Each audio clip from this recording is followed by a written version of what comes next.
होय, मी राजगृहातील रमाई बोलते. भावांनो आणि बहिणींनो, मी रमा, साहेबांची रामू आणि तुमची रमाई. खरं तर माझ्यापेक्षा माझ्या साहेबांनाच तुम्ही जास्त ओळखता ना. माझं साहेब म्हणजे महान पंडित, भारताच्या खाणीत सापडलेला कोहिनूर हिरा, जागतिक विद्वानांचा शिरोमणी, ज्वालामुखीतून बाहेर पडलेला तप्त लाभात कधी सागरासारख्या खोल हृदयाचा, बुद्धाशी लीन होणारा महाउपासक, दीनदुबळ्यांचा कैवारी, जातीयतेवर तुटून पडणारा सेनापती, मनुस्मृतीचं दहन करणारा क्रांतिकारक, नायकांचा महानायक, प्रज्ञावंत, निष्ठावंत आणि धगधगत्या विचारांचा महावीर, सागरावानी ज्ञान आणि आभाळाच्या उंचीचा स्वतंत्रपणे चमकणारा महाप्रज्ञ सूर्य म्हणजे माझा साहेब. हवं चंद्र सूर्यांनी माझं साहेब पाहिलं, त्यांचंच डोळं दिसलं बघा. अशा या स्वतंत्र प्रज्ञ सूर्याची मी रमाई, अर्थात सूर्याची सावली. माझ्या आयुष्याला फार मोठी कहाणी आहे. माझा जन्म दाभोळ जवळ असलेल्या बनन गावात झाला. गावच्या खालच्या बाजूलाच महारवाडा, दलितांची 5-50 घरं असलेली वस्ती. माझ्या बापाचं नाव भिकुजी धुत्रे, आईचं नाव रखमाबाई. माझ्या थोरल्या बहिणीचं लग्न झालं होतं. माझी धाकटी बहीण गौरांग, धाकटा भाऊ शंकर, म्हणजे आत्ताच्या कुटुंबात मीच मोठी होती. आमच्या घरात 18-20 दारिद्र्य होता असं म्हटलं तरी चालेल. माझा बाबांद्रावर हमालीची कामं करायचा, माशाच्या टोपल्या व्हायची कामं करायचा, वजू उचलायची कामं करायचा. आई बी त्याला मदत करायची, घर कामं करायची. कधी 2-4 मासं पकडलं इकायला बघायचा, तर लोक घेत नव्हती, का तर आपण अस्पृश्य, आपल्या स्पर्शाने ती मासं विटाळलं असतं, खराब होऊन जायचं. आई बापानं लय हालाखीत दिवस काढलं होतं. कधीच आमच्या सगळ्यांना एक वेळ पोटाला पोटभर खायला मिळाले असं झालं नाही, कधीच झालं नाही. पण आम्हा लेकरांना एक वेळ तरी पोटाला पोटभर खायला मिळावं म्हणून माझा आई बाप उपाशी पोटी राहायचं. उपाशी पोटी वजी उचलायची कामं करायचं. उपाशी पोटी काम केल्यामुळे माझ्या बापाच्या आतड्यात लय पिळी बसला होता, त्याच्या छातीत दुखायला लागलं होतं. पण बानं त्याचं छातीचं दुखणं कधीच सांगितलं नाही आईला. सदा दुखणं अंगावर काढलं आणि हळूहळू त्याला खोकल्याचा त्रास सुरू झाला.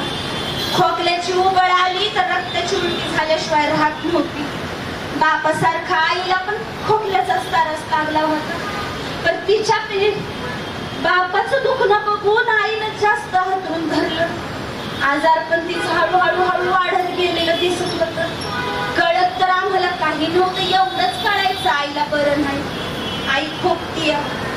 खोकल्याची उबळ आली तर तिची उबळ कितीतरी वेळ चालू असायची.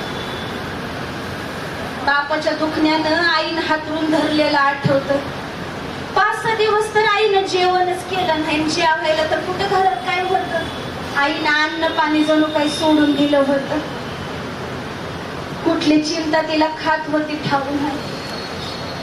आईनं हातरून धरलं. शेजारच्या माईनाबाई, इठाबाई रोज तिला समजवायला यायच्या. कोण ना कोण आईला भेटायला यायचं आणि येताना आमच्यासाठी खायला घेऊन यायचं. आमची मजा होती होता.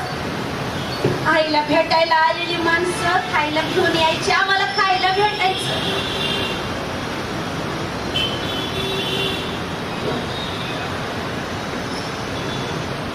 पण माझ्या आईची तब्येत फार खचून गेली. मला चांगलं आठवतं, 5-6 दिवस आईनं खाल्लं पिल्लं नव्हतं, खोकला राहत नव्हता तिचं.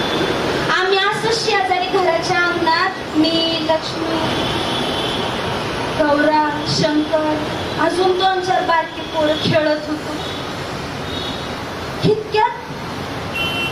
इतक्यात घरामध्ये लय मोठा कालवा झाला.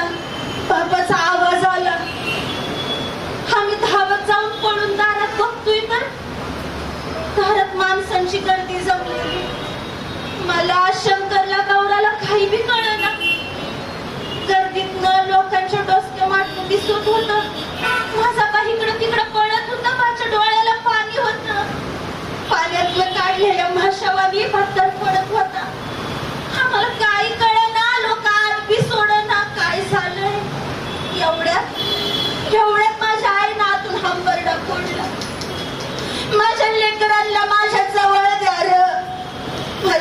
लेकरांना माझ्या जवळ द्या. लोकांच्या गर्दीतनं आम्ही वाट काढत पुढे गेलो. आईपाशी बसलो. आईनं गौरशंकरचा हात हातात घेतला, मुका घेतला त्यांचा, माझ्याकडे डोळा भर पाहिलं. त्या दोघांचा हात हातात घेऊन मला दिला. मला म्हणती कशी, रामी रामी मला माफ कर पोरी, मी लेकरांची जबाबदारी तुझ्यावर सोपवून जात्या. मला माहितीये तुझं खेळायचं वय रामी, पण मला माफ कर. मला माझ्या जीवाचं काय खरं वाटत नाही. बापाला बघ, पोरांना सांभाळ, तुझी काळजी घे. सुखी रा पोरी. आईला आशीर्वाद द्यायला डोसक्याहून हात फिरवला, पण आईला पुढे हात फिरवता पण आला नाही. आईचा हात गळून पडला, तिला खोकल्याची उबळ आली. आईनं पाणी मागितलं, महिनाबाईनं पाणी दिलं, पण आईला पाणी पिता आलं नाही. पाणी पाणी करत माझी आई शांत झाली. कायमची आम्हाला काय कळत नव्हतं. काय मोकळून रडायला लागलो. पोरांकडे बघू, मेलेल्या आईकडं का बापाकडं. अगदी सगळंच आई सोडून गेली. असं मामा गोविंदपूरकडे बी लई रडला. लोक आम्हाला लेकरांकडे बघून रडायचे. अगदी लहान वयात मी आईला पोरकत झाले. किती सहज बोलली आई, पोरांना सांभाळ, बापाकडे बघ. कसं करायचं सांगून नाही गेली ग. असं बंदही रडला. पहाडासारखा बाप पण कोसळून पडला होता. समज सोपस्कार झालं, लोक पांगली. बापाचं दुखणं वाढतच चाललेलं. एकदा सांच्या पारी मी थोडा भाजी भात बनवला. समद्यांनी खाल्लं. शंकर खात नव्हता. बाण शंकरकडे पाहिलं, बाच्या डोळ्यात पाणी दाटून आलं. जवळ घेऊन शंकरला 2 घास भरवलं, तर पोरी विचारतय कसं. भाई काही आपली आई कुठे गेली ग. मला आईला लय भेटू वाटतंय ग. काय मैना मावशी म्हणली शेजारच्या गावाला नेली दवाखान्याला. ताई किती दिवस झाला आपली आई आली ना. मला आईला भेटू वाटतंय ग. काय कसं सांगू त्याला. तर लहान लेकराला सांगू कसं आई कायमच्या प्रवासाला गेली ती. आमचा बा तरी आम्हाला काय समजवणार होतं. त्याला बीटीपीचा आजार झालेला. 31 राज्याला टोपल्यात काहीच भाकर तुकडा शिल्लक नव्हता. समधी कशी झोपलो. दुसऱ्या दिवशी बा सकाळीच गेला कामाला बंदरावर. का तर आज काय काम करेल, थोडंफार पैसे मिळतील, लेकरांना भाकर तुकडा खाऊ घालेल. भाऊ कशी पोटेच कामाला गेलता. बंदरावर टोपला उचलायला गेला, चक्कर येऊन पडला म्हणून लोकांनी उचलून त्याला घरी आणलं. बाला माझ्या समोर आणून टाकलं, तर मला हे बी ठाऊक नव्हतं की माझा बजेट हाय कमी आलाय. लोक सांगायला लागली. माशाची टोपली उचलताना भिकूला चक्कर आली पडला. पण बडबडत होता. रामीला सांगा, माझ्या रामीला सांगा मला माफ कर म्हणून. मी तिला सोडून जातोय. गौरशंकरची काळजी घ्यायला सांगा. तिला सांगा मी तिची माफी मागितली. खुश राहा म्हणाव तिला. बा हे बा, हे तू का नाही सांगत रे मला. आई थोडं तर बोलून गेली की र. कशी खुश राहू सांग की रबा. तेवढं तर बोलायला उठ. मी एवढी मोठी आहे का रे बा की मी पोरांना सांभाळेन. पप्पा माझ्यासाठी तर मला कोण सांगू तसा जगू कसं सांभाळू लेकरांना.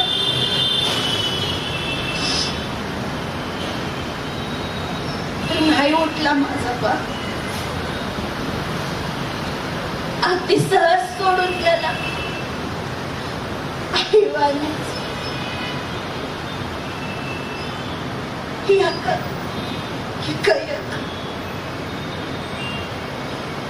जिकडं तिकडं बातमी पसरलेली. मुंबईवरनं चुलता मामा सारं नातेवाईक आलेलं.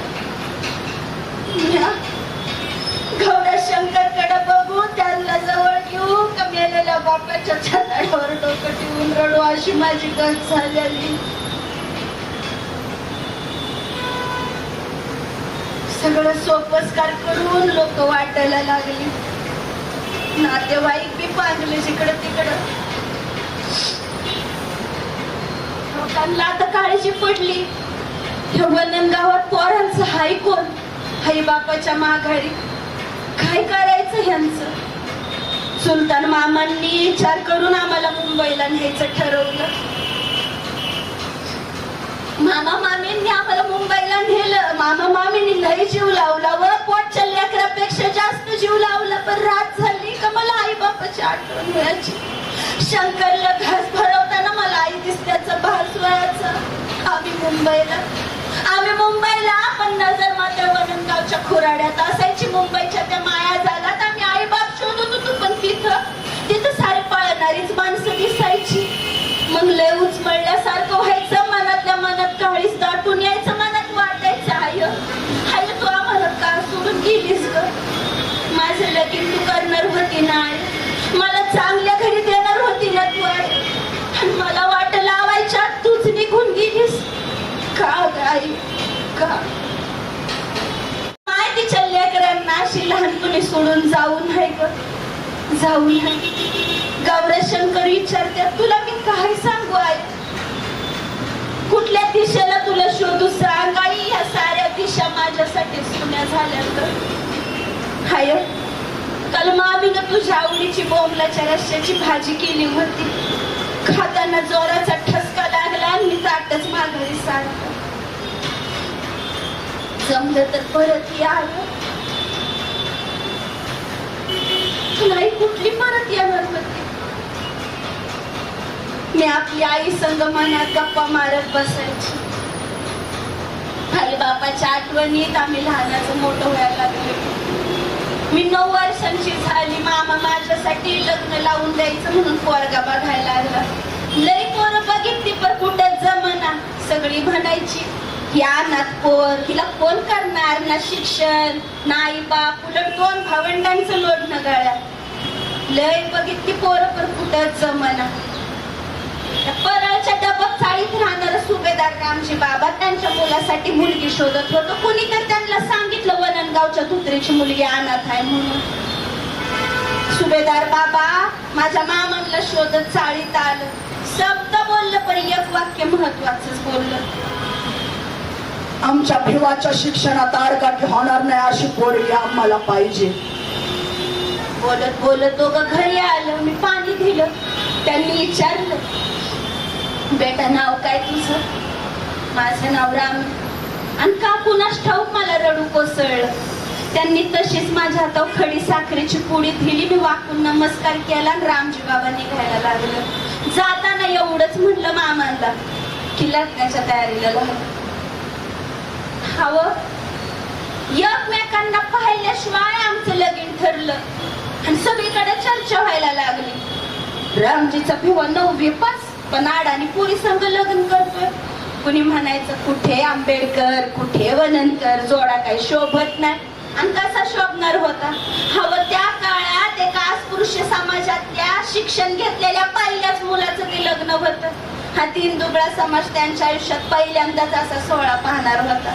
आमच्या लग्नाचा दिवस उजाडला. आमचं लग्न कुठं झालं ठाऊक. कुठं झालं. हा भाई खळा पुढं त्यांच्यासाठी टाळ्या झाल्या पाहिजे त्या दादासाठी. भायखळाच्या भाजी मंडईत आमचं लग्न झालं. भाजी मंडईच्या मागल्या बाजूलाच माशांचा बाजार, माशांची घाण आणि त्याच्यावर बसलेल्या माशांची भुनभुन. भाजी इकायच्या एका खोक्यावर मी उभी, दुसऱ्या खोक्यावर नवरदेव उभा. खोक्या खालनं भरभरून गटार वाहत होतं, त्याचा कुजटन कुबटवास नाकाला झोंबत होता. लोकांनी नाकाला फडकी लावलेली आणि ते तशा अवतारात आम्ही आमच्या दोघांच्या हातात हार घेऊन उभं. मला माझ्या आई बापाची लय आठवण येत होती. इतक्यात मला हुंदक्यांचा आवाज आला. समोर बघती तर नवरदेवाचा चेहरा गंभीर काळ कसा आहे बघा. नवरा आई शिवाय आणि नवरी आई बापाशिवाय आणार. त्यांच्या चेहऱ्यावरनं आसव गळत होती. ती बघून नकळत मी बी माझ्या भूतकाळात शिरली. आईचा चेहरा समोर आला, तडफडणारा बाप दिसला. गौरण शंकरचा काळीच पिळवटून टाकणारा हंबरडा आठवला आणि मला रडू कोसळलं. लग्नाच्या भोवल्यावरून आयुष्याची मंगल सुरुवात करणारी, उद्याची सुख स्वप्न काळजात पेरणारी नवरा नवरी एकमेकांमुळे रडतात. अहो खादरची ती जगातली पहिलीच वेळ असेल. आज माझी आई हवी होती. तिचं काळी सुप्पा एवढं झालं असतं, तिला एवढं शिकलेला जावई मिळणार होता. मी माझ्याच विचारात एवढ्यात वराडापैकी कोणतर वरडलं. अरे बाजार भरायची वेळी बाजाराची जागा आहे, आठवण घ्या तुमचं लग्न झालं. एकदाच्या अक्षता पडल्या आणि वर मला घातली. क्षणात रामा वननकरांची मी रामाबाई आंबेडकर झाले. इतक्यात एका बाईनं पुढे येऊन आमच्या दोघांच्याही चेहऱ्यावरनं हात फिरून काडा काडा पोट मोडली आणि म्हणली, नवरा नवरीनं आता नाव घ्यावं. ना पडली ना पेच. म्हणलं नवरा नवरीला नाव शिकवायला आई तर हवीच, मैत्रिणी तर हव्या. मला मग कोण शिकवणार होतं? माझ्यासाठी कोणच नाही. पण मी हुशार होती. मामी संग एका लग्नात गेली होती तेव्हा एक नाव ऐकलं होतं. तेच जरा बदलून लाजत लाजत घेतलं. मी नाव घेतलं. वननकरांची लेक चालली आंबेडकरांच्या घरात. वननकरांची लेक चालली आंबेडकरांच्या घरात आणि भीमरावांचं नाव घेते आनंदाच्या भरात. आपलं नाव घेतलं, अशाच टाळ्या पडल्या. एक म्हातारी बाई पुढे आली, पुन्हा आमची अशी पोट मोडून नजर काढली आणि म्हणली एक गाणं. ती गाणं आज मी मला चांगलं आठवतंय बघा. ते गाणं होतं, रमा भिवाच लगीन नाही दोघांना माऊली, रमानाथले करू झाली सूर्याची सावली. लाजली ही धरणी काळ कापे चळा चळा, गोऱ्या गालावर दोघांच्या पाणी वाहे घळा घळा. अशा सूर्याच्या नावाचं कुंकू लावील रमान, कसा काळही लाजला माना टाकून गुमान. संध्याकाळी वाजत गाजत लोकांचा घोळका वरातीसाठी जमला. वरात तर काय वाजवायचं नाचायचं, ये गेली सोंग काढायची. माझं लगीन झालं. माझं लगीन झालं पण त्याचा खरा अर्थ मला कळत नव्हता. तेवढ्या पुरतं माझं दुःख कमी झालं, पण पुढं काय घडणार हे काळालाच ठाऊक होतं. सगळं कसं भविष्याच्या अंधारात बुडूक होतं. माझ्या लग्नानं आयुष्यात माझ्या फरक तर काय पडला? एका चाळीतनं दुसऱ्या चाळीत गेली एवढंच नाही.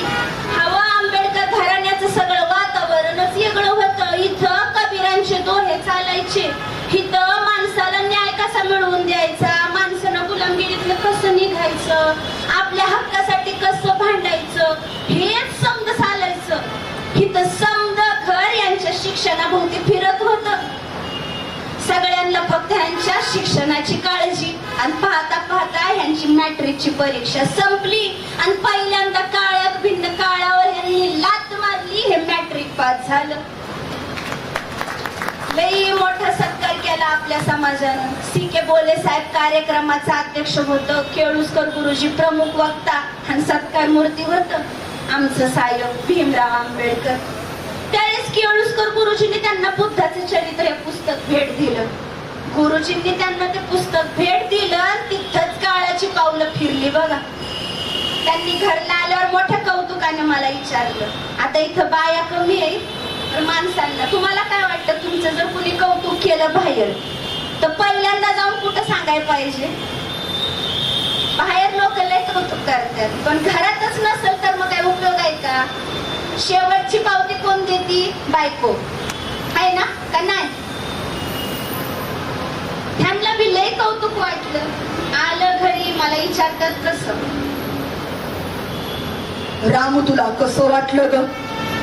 मी मान हलवून म्हटलं, साहेब मला ते काही कळत नाही, मला चांगलं वाटलं. मला एकच कळते, तुम्ही लई मोठा आहे. मोठा? किती ग मोठा? आणि तुला वाटलं नेमकं काय? म्हटलं साहेब मला ते नाही सांगता येणार आणि किती मोठं ते बी नाही सांगता येणार. तरी बी खोदून खोदून विचारत होत. अगं एकदा सांग तरी, नेमका किती मोठा?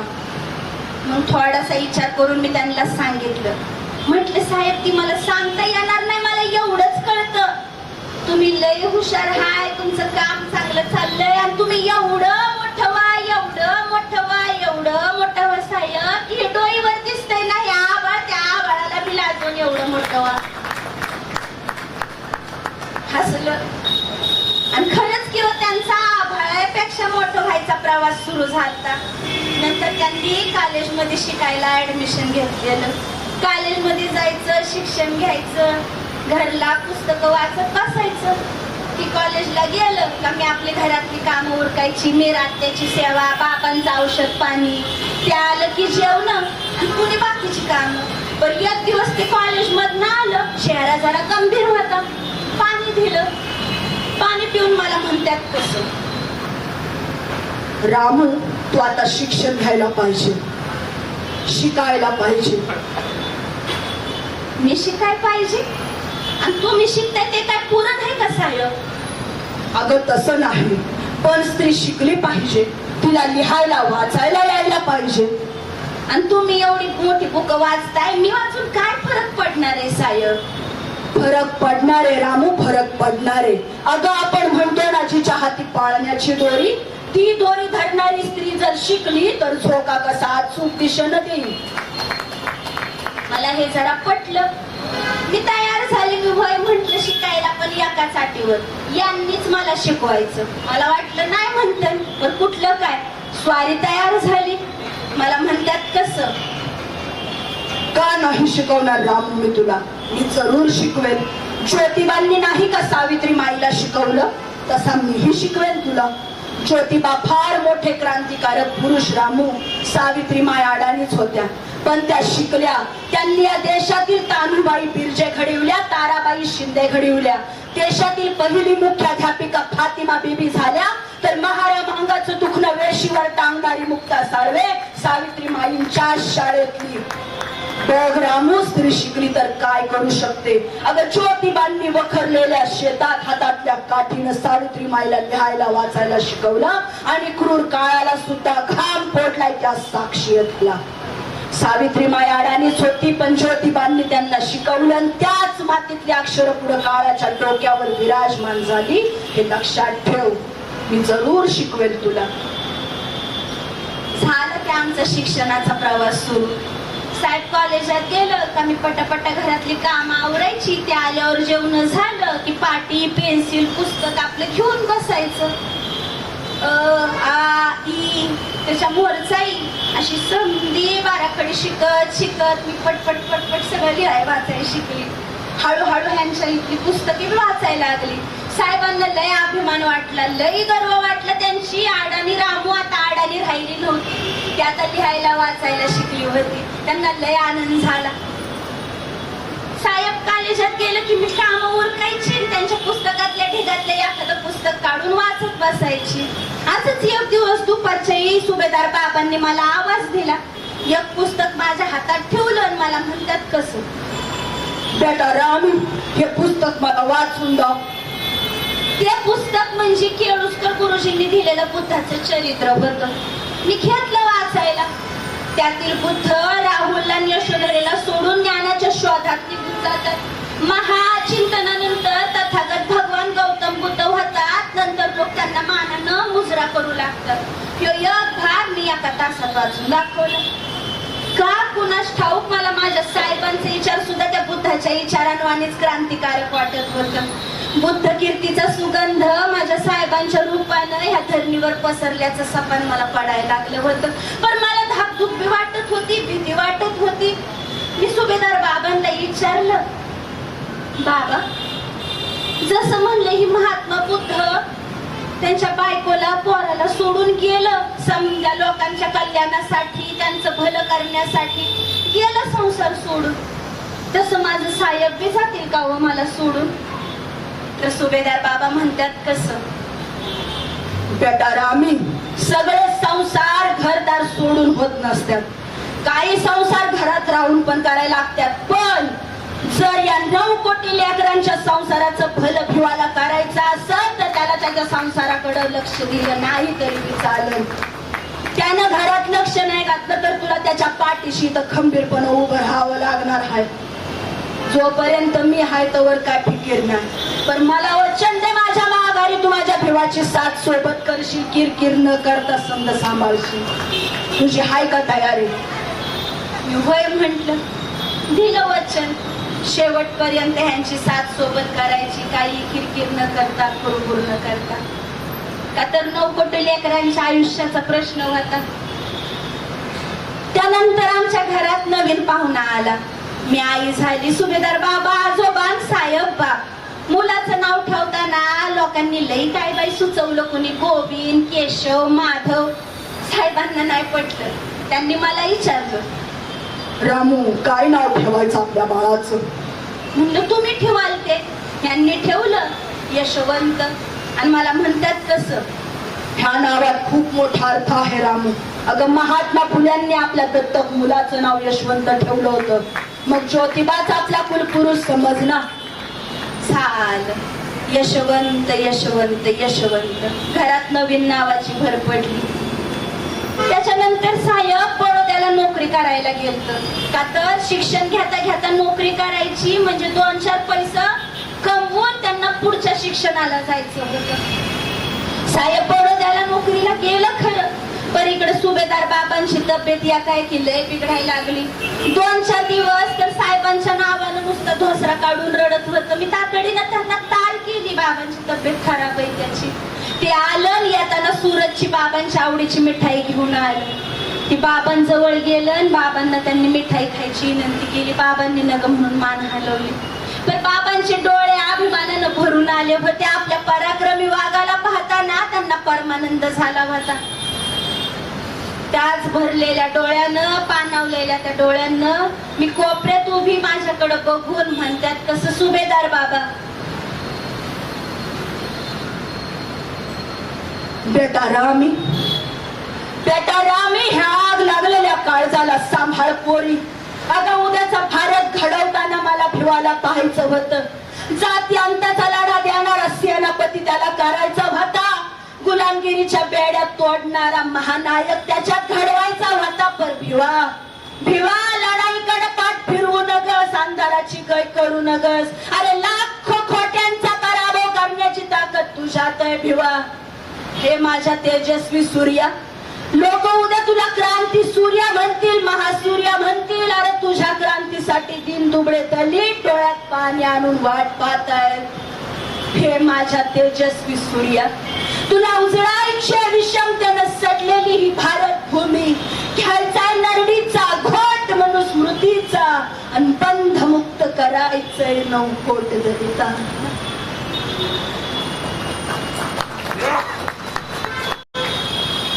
बंधमुक्त करायचे 9 कोट दलितांना. शेवटपर्यंत सुभेदार बाबा कळकळीनं हेच बोलत होते.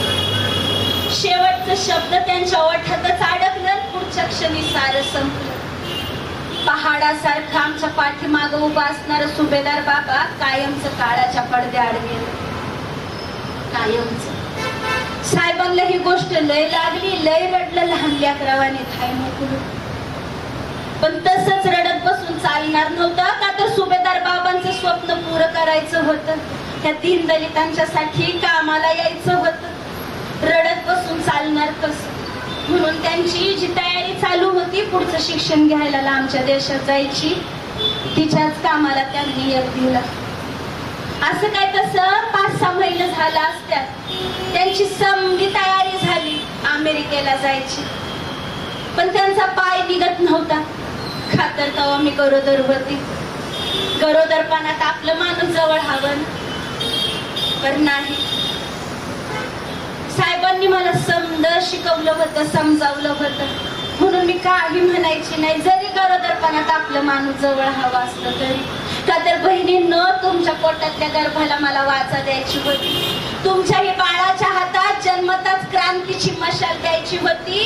तुमच्याही बाळाला गुलामगिरीच्या बेड्यातनं मोकळं करायचं होतं, म्हणून मी काट्यांवर चालायची सवय लावून घेतली. ही काटे चोऱ्याची फुलं होणार हे माझ्या साहेबांनी मला शिकवलं होतं, म्हणून मी कुरकुर केली नाही.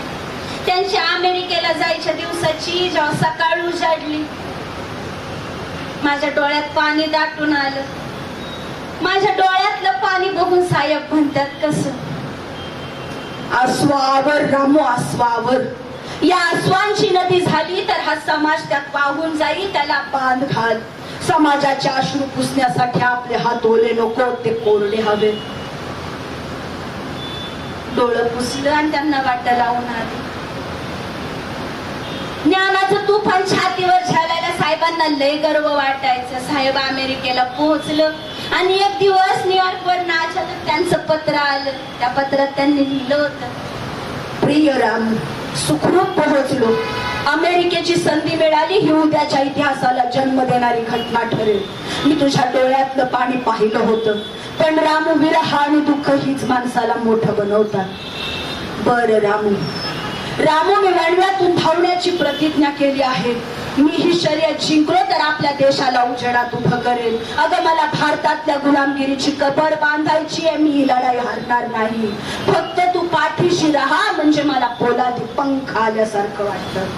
अमेरिकेशिवाय शिव नाही. इथं माणूस मोकळा श्वास घेतो आणि हीच परिस्थिती मला भारतात निर्माण करायची. यशवंताची काळजी घे, तुझ्या तब्येतीला सांभाळ. तुझा भीमराव आंबेडकर. ही पत्र मी लय लोकांना लावलं. समध्या चाळीत फिरवून आली. माझं साहेब अमेरिकेला गेलं सगळ्यांसाठी.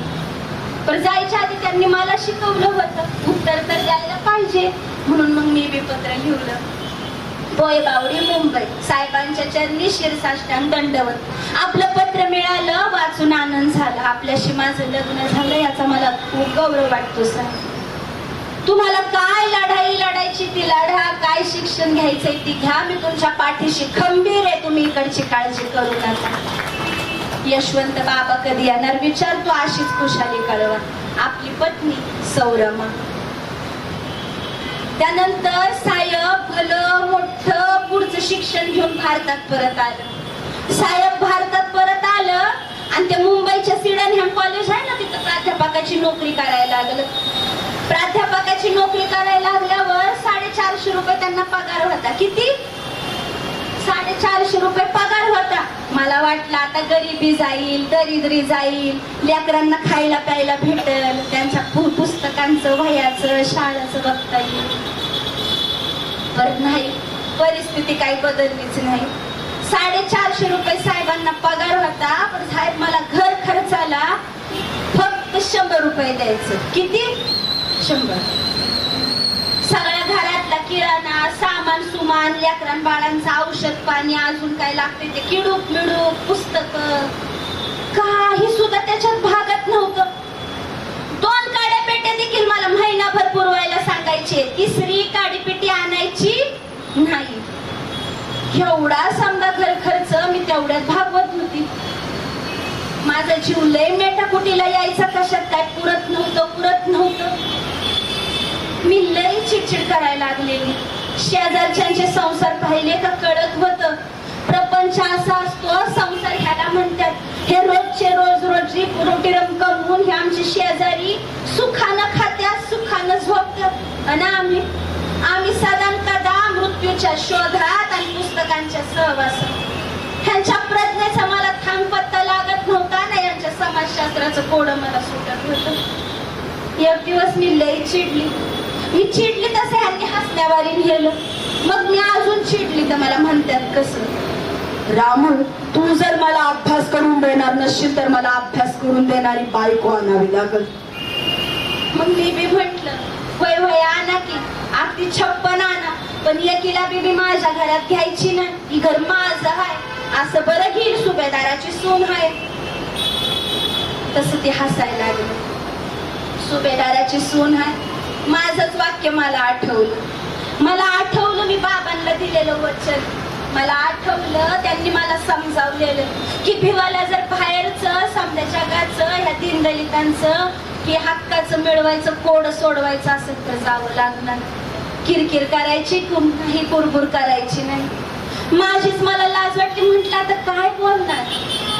मला नंतर कळालं साहेब बाकीचं पैसे का साचवायचं, गोरगरीब लेकरांना मदत करायचं, त्यांनी शिक्षण घ्यावं म्हणून कुठं ना कुठं त्यांची तजवीज करायचं, त्यांच्या खायच्या प्यायच्या राहायच्या सोयी करायच्या, आणि परत समजा पैसा त्यांना पुढं लंडनला जायचं होतं शिक्षण घ्यायला म्हणून साचवत होतं.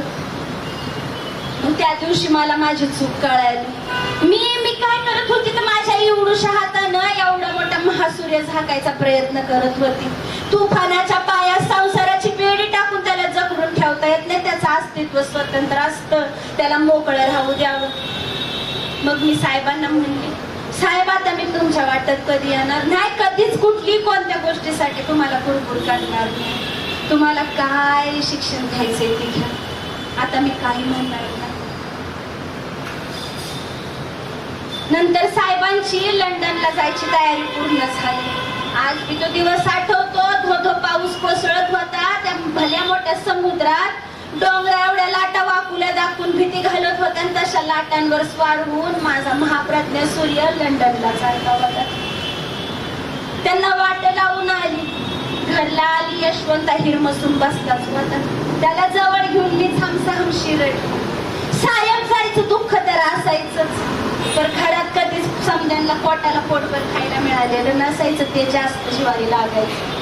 कधी कधी 4 भाकरीचं पीठ असायचं, तर भाकरी संग खायला भाजी नसायची, काय रस्सा भाजी करायला ते नसायचं म्हणून भाकऱ्या करायचो नाही. त्याच पिठात पाणी कालवून समधीजण प्यायचं. कधी कधी 4 भाकऱ्या केल्या, एक यशवंताला, मुकुंदाला, एक शंकरला, 4थी भाकर मी लक्ष्मी गौरा मिळून खायचं. कधी भात असायचा तर त्याच्या संग खायला भाजी नसायची, भाजी असेल तर भाकरी नाही, भात नाही, अशी तर आमची गरिबी. एक दिवस असं स्टॉपल्यामध्ये 2-4 शिळं तुकडं होतं. यशवंताला लय भूक लागलेली, खेळून पळत आला. काय नव्हतं म्हणून त्याच्यामुळे ते स्टॉपलं सरकवलं. लय भूक लागली म्हणून त्यानं बका त्या कोरड्या भाकरीचं तुकडं तोडून खायला सुरुवात केली. घशामध्ये त्याच्या गुंतला आणि त्याला एवढा जोराचा ठसका लागला म्हणून सांगू, डोळं पांढरवायची त्याची येळ आली होती. धावत जाऊन पाणी पाजलं तेव्हा कुठे त्याच्या जीवात जीव आला. ही अशी आमची गरिबी. त्यावेळेस ना सकाळीच तांब्याभर पाणी प्यायचं भल्या पहाटे, आणि सरपण आणाय जायचं, गौऱ्या याचाय जायचं. का तर लोकांना कळू नाही बॅरिस्टर व्हायला चाललेल्या माणसाची बायको हे असली काम करते. पाणी प्यायचं तांब्याभर आणि सरपण आणाय जायचं. दुपारी असंच भलं मोठं वजन घेऊन आली. पोटात काय नव्हतं, सूर्य डोक्यावर तापलेला, मी चक्कर येऊन पडली चारी पशीच. तर पहिल्यांदा एका शेजारणीनं मला साखर घालून दही भात खायला दिलता. दही साखर भात मी आयुष्यात पहिल्यांदा खात होती. मला त्या अमृतासारखा वाटला. हाच मी माझ्या जिभेवर त्याची चव रेंगाळती. शेजारच्या आया बायांनाही नावं ठेवायच्या, लय काय बाय बोलायच्या.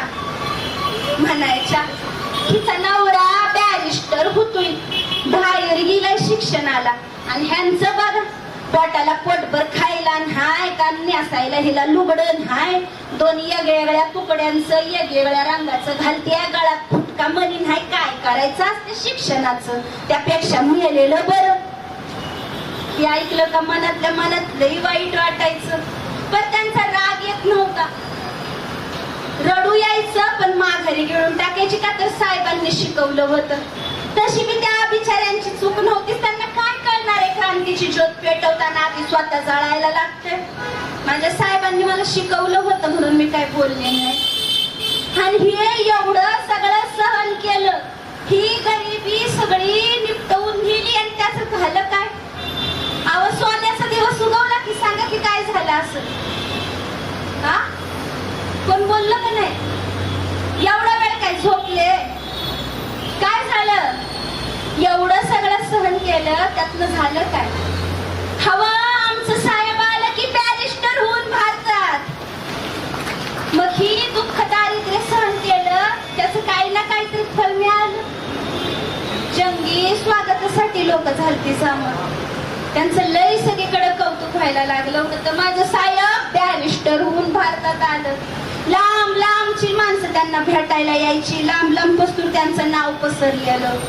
एक प्रसिद्ध वकील, एक यशस्वी वकील, लोकांचे प्रश्न सोडवतोय, त्यांना हक्क मिळवून देतोय, न्याय मिळवून देतोय, म्हणून त्यांचं नाव लय लांब लांब पर्यंत पसरलं होतं. चांगली चाललेली बॅरिस्टर की त्यांची.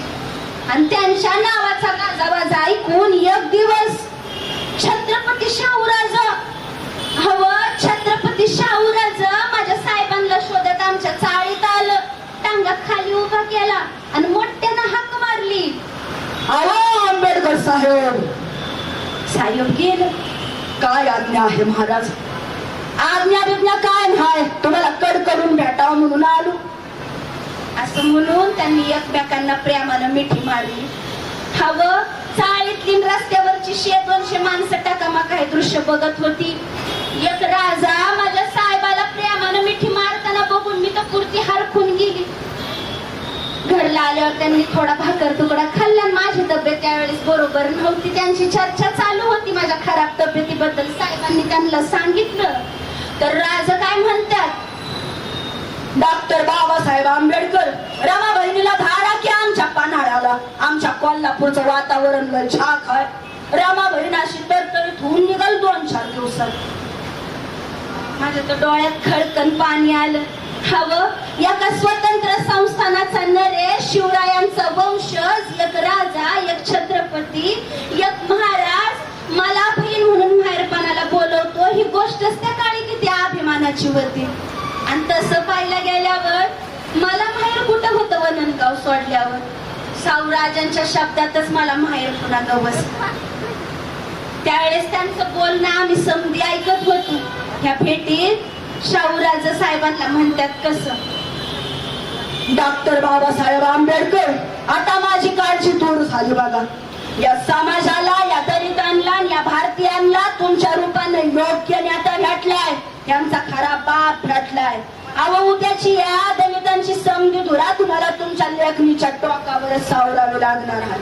आता माझी काळजी संपली, यांना योग्य नेता भेटलाय. साहेबांच्या डोळ्यात खळकन पाणी आलं. हवं एवढा मोठा राजा, छत्रपतींचा वंशज माझ्या साहेबांवर एवढा विश्वास ठेवतोय बघून आमचं बी मन खूप असं भरून आलं. सुप्पा एवढं. शाहूराजांचा साहेबांवरती लय विश्वास होता. साहेब बी त्यांना लय मानायचं, लय आदर करायचं. पुढे या का आजारपणात छत्रपती शाहूराजांचा मृत्यू झाला. साहेबांच्या मनाला ती गोष्ट लय लागलेली. समानतेचा पहिला हक्काचा माणूस गेला असं म्हणले साहेब आठवतंय मला. साहेबांची लांब लांब पर्यंतची दौरे असायची. त्यांची कामं सुरूच असायची तेव्हापासनं. घरात सकाळपासनं संध्याकाळपर्यंत माणसांची रांग असायची. चर्चा, आंदोलन, चळवळी, भाषणं, पुस्तकं लिहणं, कुणाला काय सल्ले देणं, शिकवणं, समजावून सांगणं, प्रेमाने एखादी गोष्ट उलगडणं, सगळं हेच चालू असायचं. आणि आम्ही समधी बघत असायचो ही काय चाललंय, ह्यांचं काय हाय काय नाही. त्यांचं नाव लय लांब लांब पर्यंत पोहोचलेलं. एक दिवस सकाळच्या पारीच एक माणूस आला आणि त्यांचं पाय पकडून धाय मोकळून रडायला लागला. त्याला उठवलं तेव्हा कळलं पुन्हा सावकारानं त्याची जमीन बळकावून त्याला जातीवाचक शिव्या दिल्या होत्या. पण साहेबांनी त्यांना उठवलं आणि म्हंटल, अरे उठ, मला रडणारी माणसं नको, मला लढणारी माणसं निर्माण करायची आहेत. उठ, डोळे पुस आणि जा जाऊन त्याला जाब विचार, मग माझ्याकडे ये. अरे 100 वर्ष शेर होऊन जगण्यापेक्षा एक दिवस वाघ होऊन जा जाऊन जाब विचारून ये.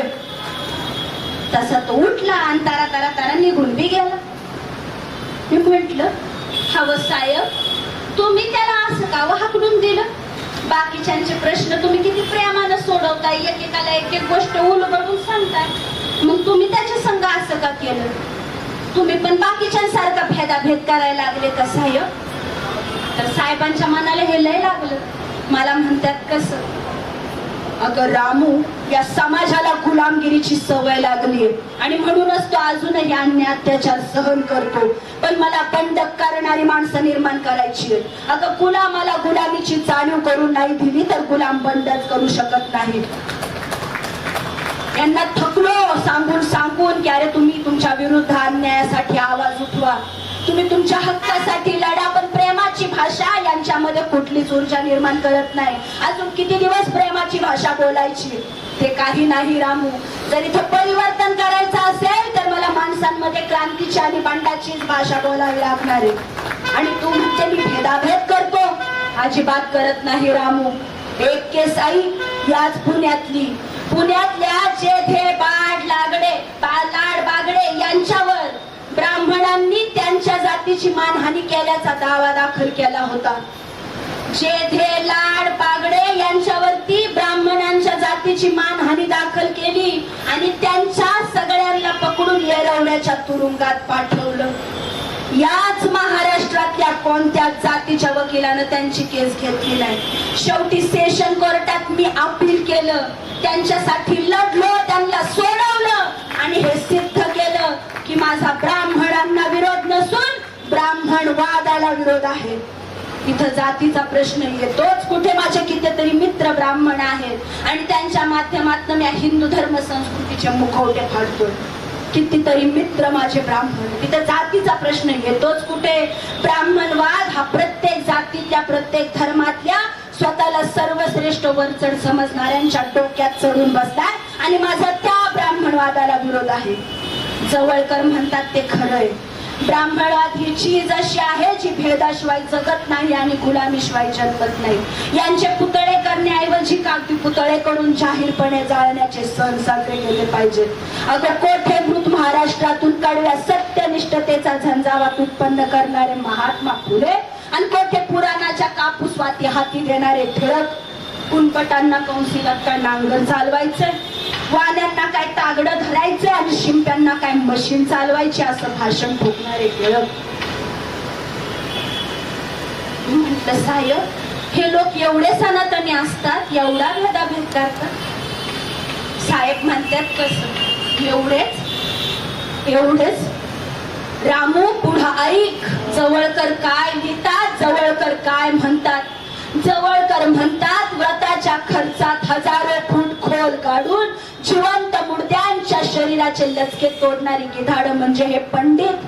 बुद्धाच्या मानवी संस्कृतीला हाणून पाडून 4 वर्णाच्या नावाखाली 6000 जातींना जन्म देणारी ही हिंदू संस्कृती म्हणजे हडळ. अगं सिंहासारखा गरजणारा मर्दांचा राजा शिवराय या कृतज्ञ सैतानांनी क्षुद्र ठरवला आणि राज्याभिषेकाला नालायक बनवला. ज्या तुकोबांनी वेदवादी अभंग रूपातून मांडली तर तुकोबांच्या अभंग या नराधमांनी इंद्रायणीच्या डोहात बुडवले. नंतर तुकोबारायांना ठार केलं आणि अफवा पसरवली. तुकोबाराय वैकुंठाला गेले विमानात बसून आणि त्यांच्या सारख्याच नराधमांनी छत्रपती शाहू वारल्यानंतर पेढे वाटले रामू. ते काही नाही रामू. आणि म्हणून माझा या हिंदू धर्म संस्कृतीला विरोध आहे. आपण हिंदू म्हणून जगतो ना, आपल्याला हिंदू म्हणून अधिकार मिळतात का? नाही मिळत रामू. आणि मला ते सगळे अधिकार सगळ्यांना मिळवून द्यायच्यात. मी हिंदू म्हणून जन्माला आलो असलो तरी मी मरणार नाही हिंदू म्हणून, हे लक्षात ठेव रामू.